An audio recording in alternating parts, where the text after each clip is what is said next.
Un Ligérien sur 5 serait exposé à la pollution de l'air de son habitation.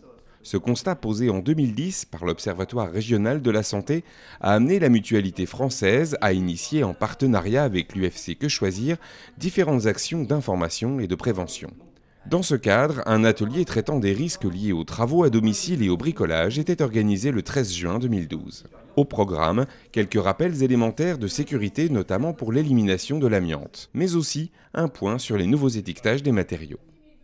On va avoir un étiquetage des émissions polluantes des matériaux qui va arriver sur les produits déjà sur le marché et puis qui est d'ores et déjà là sur les produits qui ont été mis sur le marché depuis le 1er janvier de cette année.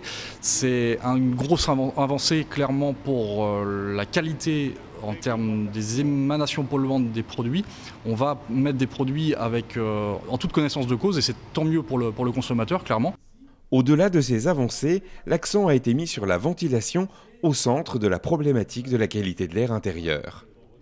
Une bonne ventilation, c'est déjà une ventilation qui est bien installée et surtout une ventilation qui est bien entretenue. On a beaucoup des problèmes d'humidité dans les logements dus à une mauvaise utilisation de la ventilation.